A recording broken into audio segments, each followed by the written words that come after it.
Bună, prietenii mei dragi, frații mei dragi, fanii mei dragi. Viu și eu cu o urare, cum se spune, de Crăciun, cea mai zi frumoasă, când ne adunăm toți la masă și suntem toți familia. O urare pe stilul meu, așa, pentru voi, să fie pentru toate mamele, mămicile noastre care sunt cele mai mari gospodine.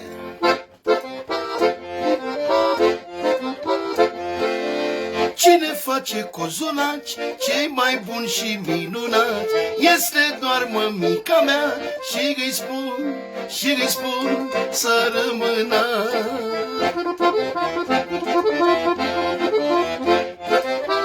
Așa pe stilul nostru, pe stilul meu ăsta, nu? Cine face cozonaci, cei mai buni și minunați, este doar mămica mea și îi spun să rămână.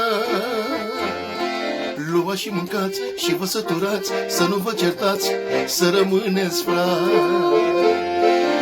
Că așa e bine odată, să ne strângem toți la masă, să fiu cu familia,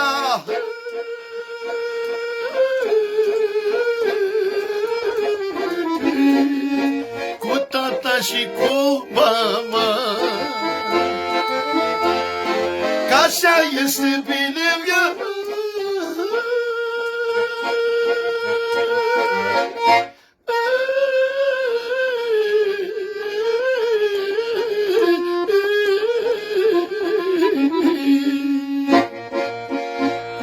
Să fim cu toții la masă.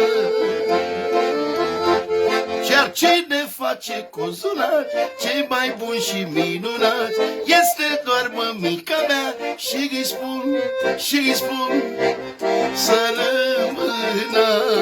rămână mamelor.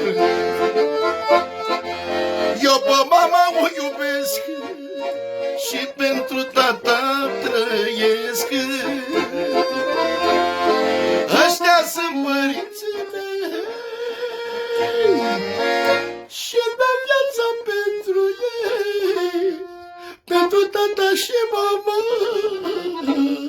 Eu mă rog toată viața.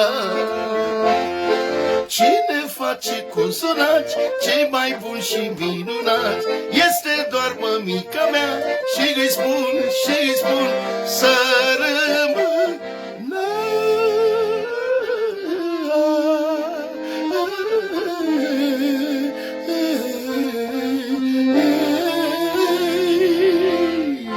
La mulți ani, să trăiască măicuțele voastre, tații voștri, copiii, nepoții.